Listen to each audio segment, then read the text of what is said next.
June 6th, 1992. Rosarito, Mexico.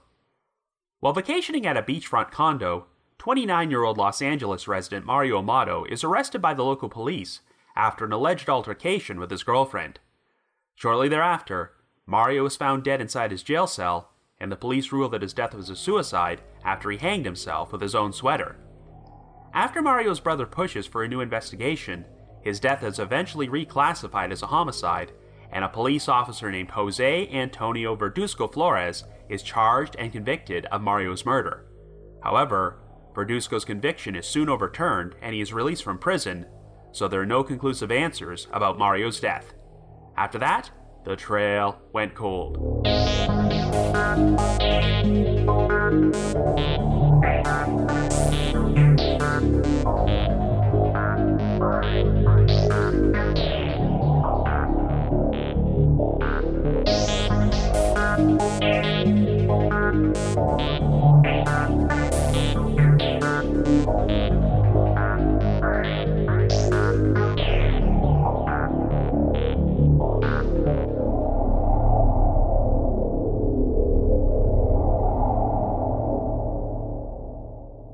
Hello everyone, and welcome to our latest episode of The Trail Went Cold.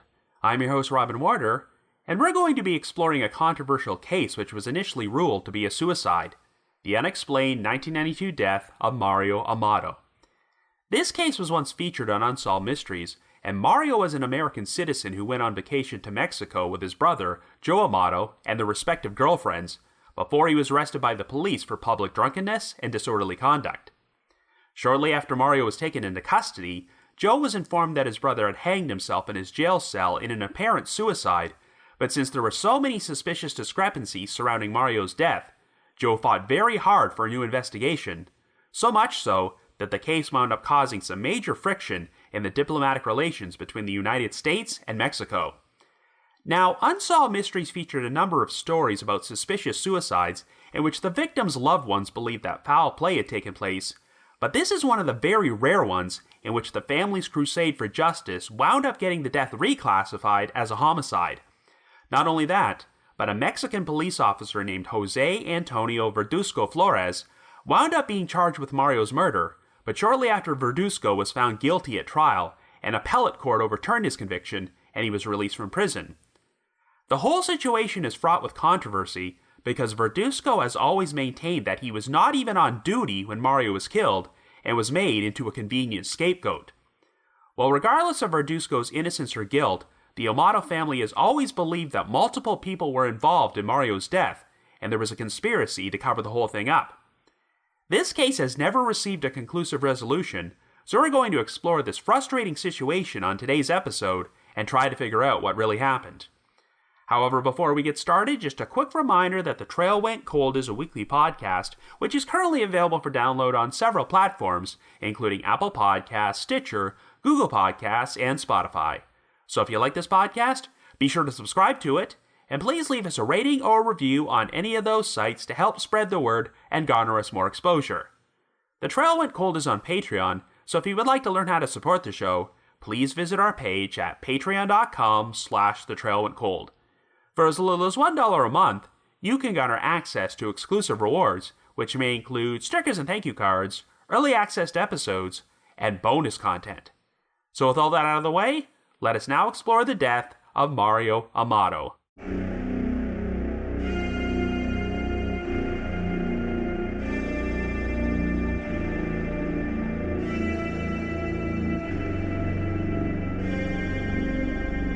Our story begins in 1992, and our central figure is Mario Vicente Amado, a 29-year-old welder who lives in the North Hollywood neighborhood of Los Angeles.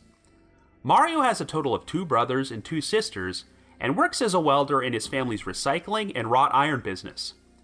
On Friday, June the 5th, Mario decided to leave on a weekend trip to Mexico with his girlfriend, Patty Griffin, and they also invited Mario's 49-year-old brother, Joe Amado, and Joe's girlfriend, Debbie Larson, to come with them. Their destination was Rosarito, a seaside resort town located in the state of Baja California, just outside Tijuana, and about 10 miles south of the United States-Mexico border. The Amado brothers and their girlfriends arrived in Rosarito just after 1 a.m. on Saturday, June the 6th, and would be staying at a beachfront condo owned by one of Patty's relatives. Immediately after they arrived, the two couples started drinking tequila and partying before Joe and Debbie went to bed at around 4 a.m. However, they were awakened only about 3 hours later by the sounds of Mario and Patty getting into a heated argument. Mario then told Joe and Debbie that Patty was driving him crazy, so he wanted to leave and head back home, but Joe disregarded his brother's complaints and told Mario to go to bed. By the time everyone woke up later that morning, things seemed to have cooled down, and by early afternoon, Mario was in a much better mood.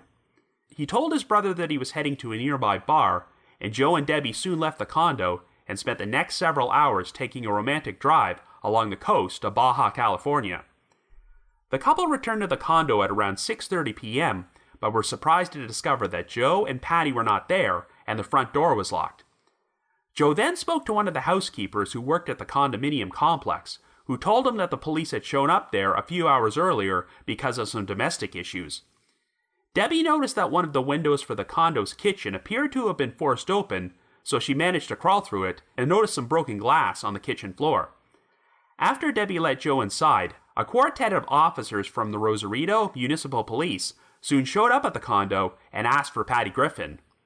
Joe and Debbie told them they didn't know where Patty was, but suggested they try the bar next door. This prompted Debbie to follow the officers to the bar and watch them frantically search for Patty, but she was not there. Shortly thereafter, Patty finally returned to the condo, acting like nothing was wrong, and when Joe and Debbie asked where Mario was, she said she did not know. Well, around 2 hours later, a group of plainclothes detectives showed up and asked if there were any relatives of Mario Amado. When Joe told them he was Mario's brother, the detectives informed him that Mario was dead and asked Joe if he would identify his body. Joe was left in complete shock, but agreed to accompany the detectives to the police station. When he arrived, Joe was shown photographs of a shirtless man lying on the floor of a jail cell, and he positively identified the victim as Mario. Right from the outset, Joe became suspicious of the situation and asked why Mario was not wearing a shirt. He was told that Mario had been wearing a gray pullover sweater, but used it to hang himself by tying one end of his sweater around his neck and tying the other end to the crossbar on his cell door. Even though the crossbar was only 3 feet off the ground, Mario managed to fatally strangle himself when he sat down on the floor. Joe did not find this story believable and demanded answers about why Mario was even in jail in the first place.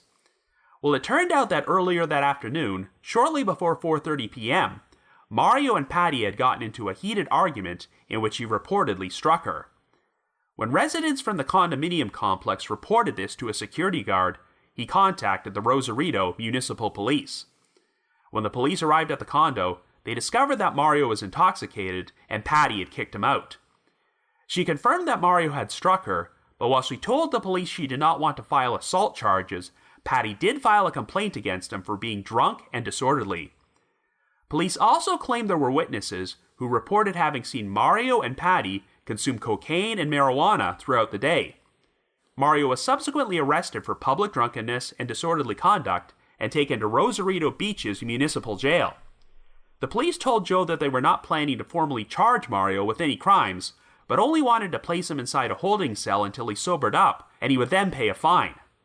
However, less than an hour after he arrived, Mario made the decision to take his own life by hanging himself. Well, needless to say, Joe was greatly distressed by this story, particularly since Patty had not informed him about Mario's arrest when she returned to the condo that evening. Joe did not believe that his brother was suicidal, and was also troubled by the fact that there were 4 other inmates inside Mario's cell at the time of his death. When Joe asked why none of these men tried to stop Mario from hanging himself, one of the detectives claimed they all happened to be sleeping at that time, even though Mario's suicide would have taken place at around 5:30 p.m. Joe and Debbie soon returned to the United States, but were unable to take Mario's body with them, as the Mexican authorities would not release it until after they could perform an autopsy, and they did not tell Joe when this would happen.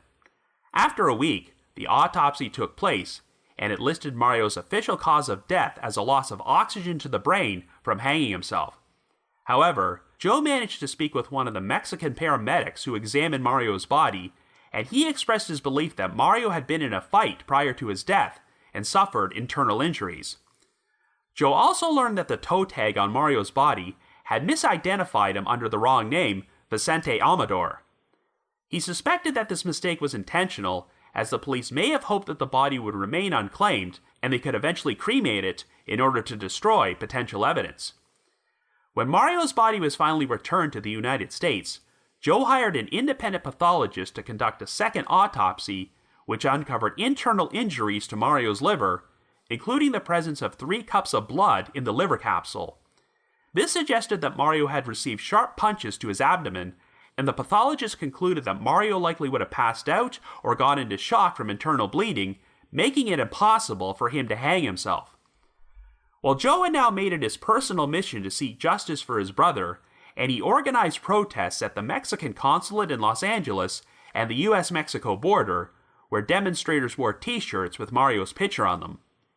In addition to sharing his brother's story with the media, Joe contacted Congressman Howard Berman, who was a member of the U.S. House of Representatives from California and represented the 26th Congressional District, where the Amado family lived. Berman agreed to have a look at Mario's case, and when he saw the autopsy report, he concluded that Mario was likely beaten to death and hung or choked with something in order to stage his suicide. Berman was also perturbed by the fact that the Mexican authorities had technically violated international agreements by not immediately contacting the U.S. consulate in Tijuana about Mario's death, which is standard procedure whenever an American citizen dies on Mexican soil. The consulate only learned about Mario's death from newspaper reports and did not speak to anyone from the Rosarito Municipal Police until 4 days after the fact. This made Berman suspect that the Mexican authorities who were responsible for Mario's death needed time to orchestrate a cover-up before the American authorities became involved in the case. Their actions prompted the U.S. Embassy in Mexico City to file a formal protest with Mexican federal officials, but their response was that the U.S. consulate only needed to be notified about the death of an American citizen if they died without any friends or relatives in the country. Since Joe was in Mexico when police personally informed him about Mario's death, they were only required to contact the U.S. consulate by sending them a letter days later. The Rosarito police continued to maintain that Mario's death was a suicide and claimed that he had previously expressed suicidal thoughts to his brother and girlfriend. While Joe acknowledged that Mario did have some issues involving chronic alcoholism, which once prompted him to say, "I don't care if I live," but Joe also maintained that the police's allegations about Mario expressing suicidal thoughts were grossly exaggerated and untrue. The Los Angeles County Chief Medical Examiner/Coroner agreed to take a look at Mario's case and review both the American and Mexican autopsy reports. While studying the photographs of Mario's body, the coroner noticed an abrasion or welt on his neck, which he believed had been caused by a thin cord or rope rather than a sweater. He also noticed abrasions on Mario's back and shoulder, as well as a scalp hemorrhage, which seemed to indicate that his body had been dragged along the floor before he was hanged. The coroner ultimately believed that Mario's death was the result of blunt force trauma to the abdomen and neck compression, and concluded that, quote-unquote, there is enough evidence to suspect death at the hands of another. This prompted Congressman Berman to take the initiative to contact Carlos Salinas de Gortari, the president of Mexico at that time, who promised that he would reopen the investigation into Mario's death. The case would be featured on an episode of Unsolved Mysteries, which aired in March of 1993, and while this was going on, Mario's body was exhumed for a third autopsy. This time, fibers were found embedded in Mario's neck, which were turned over to the FBI for analysis, and they concluded that the fibers originated from a rope, not a sweater. In addition, it was noted that the trauma to Mario's neck was too narrow to have been caused by a sleeve or any part of a sweater, and was more consistent with strangulation via a rope. Prior to Mario's arrest, witnesses had reported seeing him use cocaine, and while the autopsy showed that Mario did have traces of cocaine in his system at the time of his death, a forensic pathologist confirmed that the amount of cocaine ingested was, quote-unquote, not the toxicological pattern I would expect in a person experiencing a suicidal depression. All this new evidence pretty much debunked the idea that Mario's death was a suicide, so it was reclassified as a homicide, and it wasn't long before a suspect was charged with the crime. On May the 8th, a 32-year-old Rosarito municipal police officer named Jose Antonio Verduzco Flores was arrested by the Baja California State Judicial Police for Mario's murder. Verduzco had been assigned to work at the municipal jail when Mario was arrested and thrown into a holding cell. According to an inmate named Luis Alberto Perez Torres, who was being held in an adjoining cell, Mario started an argument with Verduzco and began insulting him, which prompted Verduzco to enter Mario's cell and strike him with a violent blow to the abdomen. This caused Mario to scream out in pain and fall to the floor, and shortly after Verduzco left the cell, Mario went silent. A few minutes later, officers returned to Mario's cell and discovered that he was dead, prompting them to stage his death to look like a suicide. Perez claimed that he was never interviewed during the original police investigation, and after a second witness shared information which seemed to corroborate Perez's story, Verduzco was charged with Mario's murder. For his part, Verduzco maintained his innocence and denied any involvement in the crime. In fact, he said he was not even on duty when Mario's death took place and did not arrive for work until later that evening, a claim which was backed up by 2 other police officers. Verduzco believed that the 2 witnesses who implicated him were falsely accusing him of murder because he had arrested them multiple times on previous occasions. However, investigators believed that the statements from the 2 officers who backed up Verduzco's story were inconsistent, and he was unable to provide a solid alibi to account for his whereabouts during the time period when Mario was killed. Sadly, before the Amado family could witness Mario receive full justice, their patriarch, Joseph Amado Sr., passed away in July of 1995 at the age of 79. After a lengthy trial which took place in Tijuana, Verduzco was found guilty and convicted on the charge of intentional homicide on January 10, 1996. He wound up receiving a sentence of 8.5 years in prison, though he would receive credit for the 2.5 years he had already spent in custody up until that point. However, Verduzco immediately appealed his conviction, and this would not be the end of the story. On May the 10th of that year, just 4 months after Verduzco was found guilty, 3 appellate judges from the Baja California Superior Court in Mexicali overturned his conviction. The judges believed Verduzco's story that he was not on duty at the jail during the time period Mario died, and said there were additional witnesses who claimed that Mario was beaten inside his cell by another police officer who was not Verduzco. Furthermore, the judges said that they could not completely rule out the possibility that Mario's death was a suicide all along, as some Mexican doctors believed that his injuries could have been sustained when he went roller skating prior to his arrest. Verduzco was released from prison, and under Mexican law, he cannot ever be charged with Mario's murder again. Joe was left outraged by the appellate court's decision and said he would attempt to appeal the ruling to the Mexican federal courts, stating, quote, "It is a defeat not only for the Amado family, but for the American people who had hoped there could be justice in Mexico when it comes to murdering an American. Obviously, the police still have impunity to kill." End quote.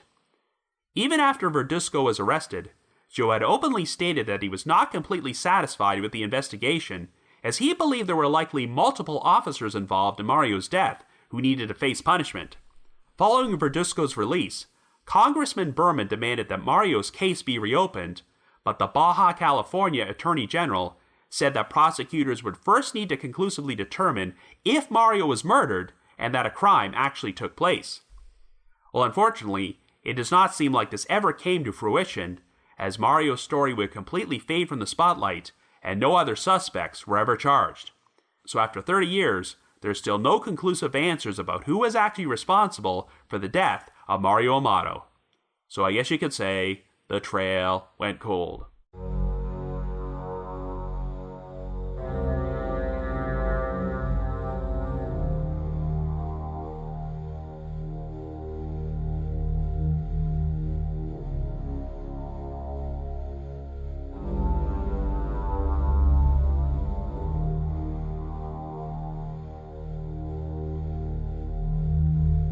So Unsolved Mysteries has covered a few cases that have wound up doing a complete 360 over the years, where they go from unsolved to solved, back to unsolved all over again. This usually involves someone being charged and convicted of a crime after the Unsolved Mysteries episode originally aired, until their convictions were eventually overturned and they were released from prison. However, the Mario Amado case is unique in that these events happened in such a short period of time that many people might not even be aware that this case was temporarily considered to be solved. We have a Mexican police officer, Jose Antonio Verduzco Flores, who was charged, tried, and convicted of Mario's murder, but his conviction was overturned and he was released only 4 months later, which is a much quicker turnaround time than most overturned convictions in the United States. Verduzco technically wasn't exonerated per se, but according to Article 23 of the Constitution of Mexico, quote, "No one can be tried twice for the same crime, whether he was acquitted or convicted," end quote. Now, the same principle for double jeopardy applies to those who have been acquitted of a crime in the United States, but if someone is convicted and their conviction is subsequently overturned, prosecutors can still elect to bring them to trial again for the same crime if they feel the evidence is strong enough for another guilty verdict. But in Mexico, it sounds like it doesn't even matter if someone's conviction is overturned on a technicality or due to exculpatory evidence, as they cannot bring the defendant to trial again for the same crime after they've already been convicted for it. So even if new evidence surfaced, which conclusively proved that Verduzco was responsible for Mario's murder, he can no longer be charged with the crime. I mentioned in the intro that Unsolved Mysteries produced a lot of segments involving suspicious suicides, which the victims' families believed were murder, but in only a small minority of these cases was the original suicide ruling changed. But here, not only was Mario Amado's suicide reclassified as a homicide, a suspect was charged almost immediately thereafter. That must have been such validation for the Amado family, so I cannot imagine how difficult it must have been for them to see Mario's alleged killer go to prison and then get released within the next few months. However, it's worth noting that even after Verduzco was found guilty at his trial, the Amados openly stated that they were not satisfied with the resolution, since Verduzco only received a sentence of 8.5 years with credit for time served, so even if his conviction was not overturned, he would have only done another 6 years before he walked free. And regardless of Verduzco's guilt or innocence, Joe Amado still believed that there were other police officers who were complicit in his brother's death who needed to face justice. But in spite of how things ultimately turned out, Joe did at least achieve the goal of debunking the idea that Mario took his own life. Joe is one of the strongest advocates I've ever seen for a missing or murdered family member, and given the 20-year age difference between them, I get the impression that Joe pretty much functioned as a father figure for Mario and took his death extra hard. Virtually everyone who knew Joe said that the loss of Mario almost completely changed his personality, as he was known for being a happy-go-lucky guy, but then became 100% driven to seek justice for his brother. Not only that, he also wanted to help other American families who had lost loved ones under suspicious circumstances after they were jailed during a trip to Mexico. I mentioned earlier that Joe garnered attention for Mario's story by organizing protests at the US-Mexico border and warning American travelers not to go down there because the country was rife with corruption and human rights abuses, and he spent tens of thousands of dollars of his own money spreading awareness. In 1996, Joe appeared as a guest on the Maury Povich Show as part of a panel consisting of American citizens who had lost loved ones in Mexico and were pursuing the inclusion of a human rights clause in the North American Free Trade Agreement, aka NAFTA. Joe became friends with the family of Jennifer Witt, a 24-year-old resident of Albany, Texas, who had gone on a trip to Mexico with 3 female friends in December of 1991, but they were all arrested on drug charges when they attempted to cross the border back into the US. Jennifer was carrying some Valium she had purchased from a pharmacy in Reynosa, and she told the border inspectors that she had obtained the drugs legally as a treatment for bursitis because prescription drugs were cheaper in Mexico. However, the authorities believed that the amount of pills in her possession was too excessive for medical treatment, so Jennifer and her 3 companions were all sent to the Reynosa Detention Center to await trial. Jennifer's family fought diligently to try to get her and her friends out, but they would remain incarcerated for 9 months until a judge dismissed their case due to lack of evidence. Well, only 3 hours after Jennifer and her friends were released and crossed the border back into Texas, Jennifer suddenly died in her father's arms after suffering a bronchial attack and cardiac arrest. This was brought on because the Mexican authorities had refused to give Jennifer her asthma medication while she was incarcerated, so the Witts were just one of many American families that Joe Amado aligned himself with to combat human rights abuses in Mexican jails. Unsolved Mysteries also featured another case about someone who died under suspicious circumstances during a trip to Mexico, and that was the death of 22-year-old Patrick Sean Kelly, a Canadian-born film student from the University of Southern California, who was killed after being hit with a motorcycle in Tijuana. I covered this one on episode number 57 of The Trail Went Cold, and ironically enough, Patrick's death occurred on May the 5th, 1996, just 5 days before Verduzco had his conviction for Mario's murder overturned. It was clear that some sort of cover-up took place, which may have involved the Tijuana police, but Patrick's mother never had any luck getting answers about what happened to him, because you can only imagine how much bureaucratic red tape there would be attempting to launch a proper investigation into the death of a Canadian citizen who died in Mexico while residing in the United States. This is why it was pretty remarkable that Jose Amado was able to get Mario's suicide reclassified as a homicide and a suspect arrested for the crime less than a year after his death originally happened. It was a pretty big deal when Congressman Howard Berman decided to personally write the president of Mexico in order to demand a new investigation into Mario's death. Ordinarily, an American congressman would have to go through official channels and never make direct contact with the president of a foreign country like that, so that should give you an idea of what an outrageous injustice this whole thing was. But this begs the question, was Jose Antonio Verduzco Flores actually guilty of Mario's murder?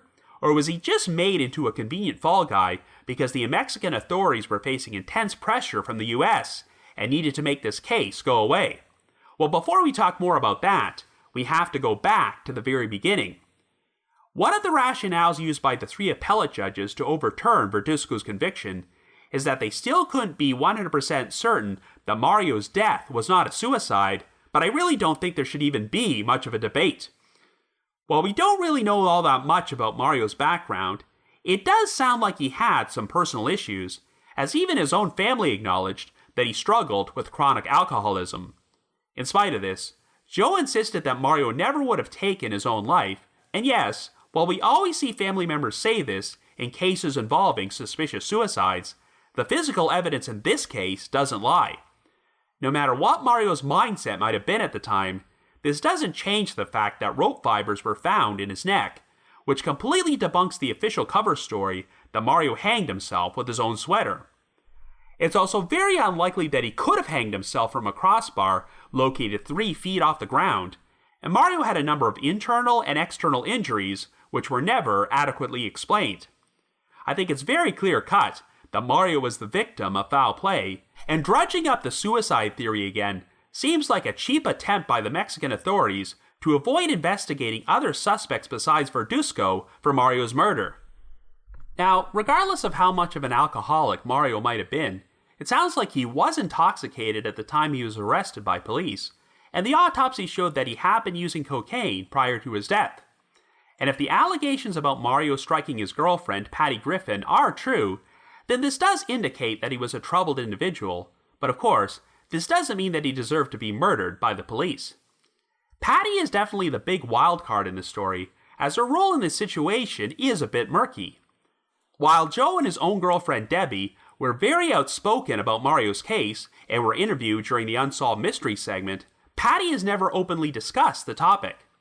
In fact, Unsolved Mysteries actually referred to her by the false name Paula, but since Patty's name has been published in a number of news articles about the case, I think it's fair game to mention her here. I have no idea how long Patty and Mario had been together, or what their relationship was like prior to their trip to Mexico, but it sounds like they spent a good chunk of the vacation fighting with each other.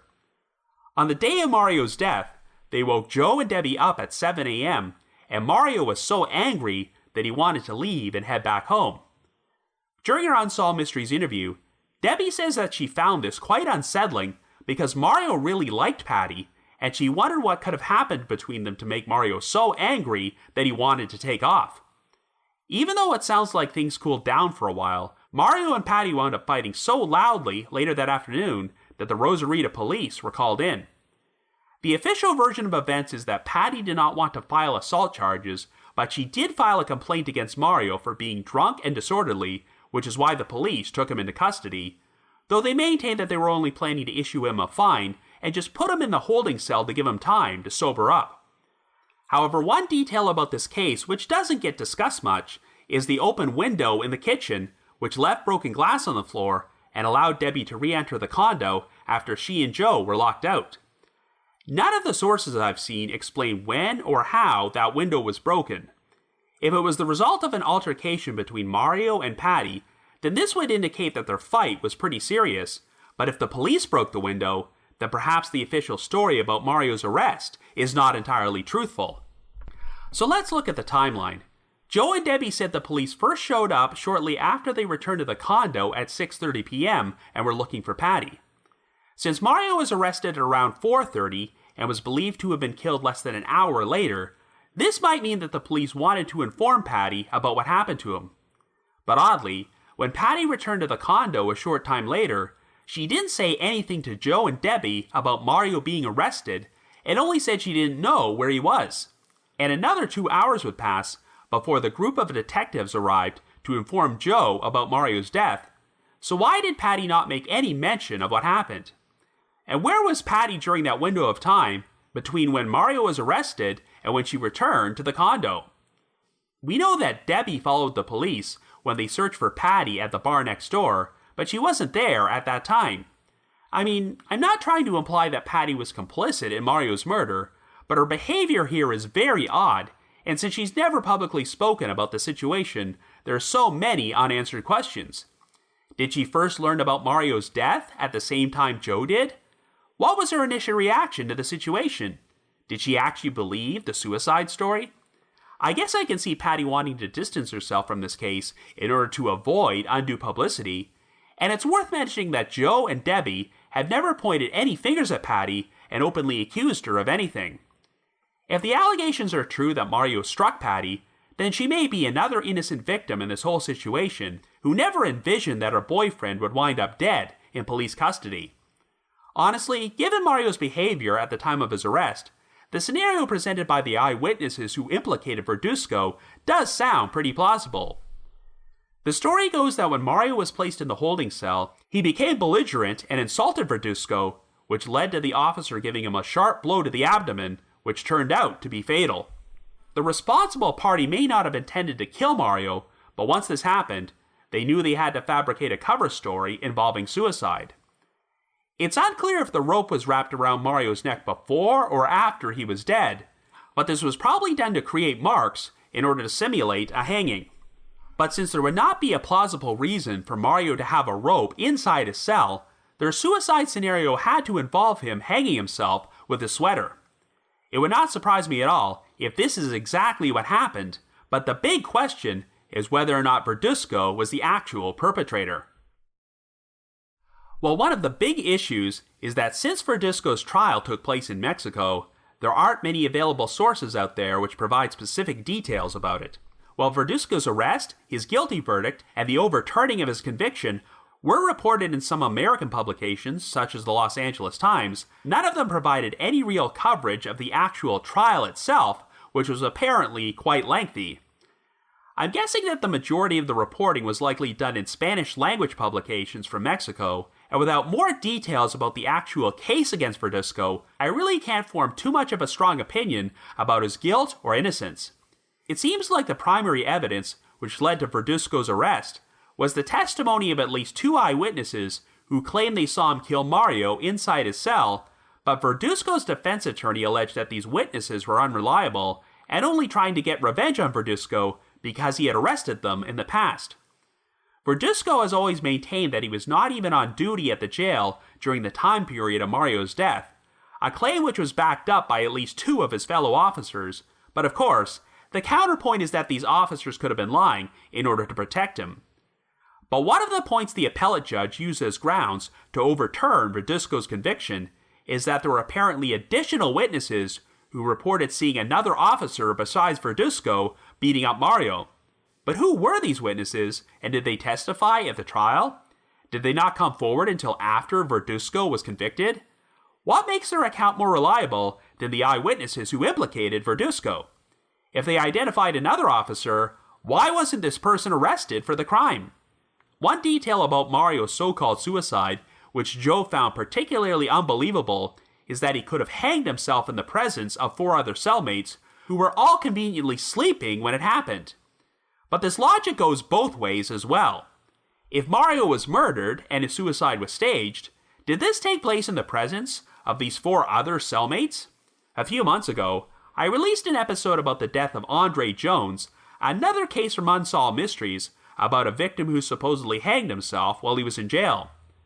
Andre was a young black man from Mississippi, and his mother and stepfather were prominent activists in the area, so you can understand why it would be easy to assume this was a racially motivated murder. However, upon further research, I became convinced this was a suicide after all, because Andre was hanged inside the shower stall of a holding cell containing 11 other inmates, and they all stuck to the same story, that Andre went into the shower alone, and no one else would have had the opportunity to go in there and murder him before his body was found. But here, the details about who might have been present when Mario was killed are a lot more murky. We know that Mario was supposedly placed inside a holding cell, which was considered to be the jail's drunk tank, so if he did have 4 other cellmates, they were probably intoxicated and using their time in the cell to sober up. So even if Mario's death did take place in their presence, their condition at the time might have prevented them from being reliable eyewitnesses. It's worth noting that Luis Alberto Perez Torres, the primary witness who implicated Verduzco, was listed as being present in one of the adjoining cells, not the drunk tank, so he may have been completely sober when this took place. The problem is that police corruption is so rampant in Mexico that it would have been very easy for the authorities to coerce and frighten certain witnesses into staying silent about what they saw.